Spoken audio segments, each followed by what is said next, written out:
গাজীপুর মহানগরের টঙ্গী এলাকায় সাবেক এক ছাত্রলীগ নেতার নেতৃত্বে নতুন একটি রাজনৈতিক দল গঠন করা হয়েছে। সংশ্লিষ্ট সূত্র মতে এটি ছাত্রলীগের আবরণে নতুন দল। বঙ্গবন্ধু শেখ মুজিবুর রহমানের সম্মান সমুন্নত রাখা, স্বাধীনতা ও সংবিধান সুরক্ষিত রাখা এ সংগঠনের মূল উদ্দেশ্য বলে জানা গেছে। গাজীপুর মহানগরের টঙ্গী এলাকার সাবেক ছাত্রলীগ নেতা আর রিয়াদ আদনান অন্তরের নেতৃত্বে এই সংগঠনটির যাত্রা শুরু করেছে। গতকাল শনিবার রাজধানীর উত্তরার একটি রেস্টুরেন্টে গোপনীয়তার সঙ্গে সংগঠনের আত্মপ্রকাশ ঘটে। দলটির নাম মুক্তির ডাক ৭১।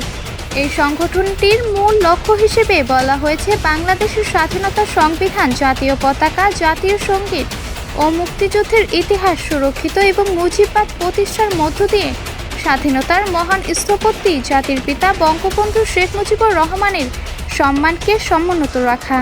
সংগঠনের চেয়ারম্যান হিসেবে দায়িত্ব পেয়েছেন আর রিয়াদ আদনান অন্তর, মহাসচিব খলিলুল্লাহ গাজী এবং মুখপাত্র হিসেবে কাজ করবেন হুমায়ুন কবির। মুক্তির ডাক ৭১-এর চেয়ারম্যান আর রিয়াদ আদনান অন্তর জানায়, মুক্তিযুদ্ধের চেতনায় স্বাধীনতার প্রকৃত মূল্যবোধ পুনরুত্থান, অন্যায়ের বিরুদ্ধে সোচ্চার এবং স্বাধীনতা বিরোধীদের শক্ত হাতে প্রতিরোধ করাই তাদের লক্ষ্য।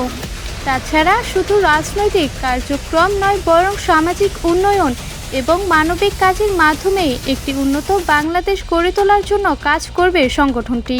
শিগগিরই মাঠ পর্যায়ের কার্যক্রম শুরু করা হবে বলে জানান তিনি। অনুষ্ঠান শেষে দলীয় লোগো উন্মোচন করা হয়।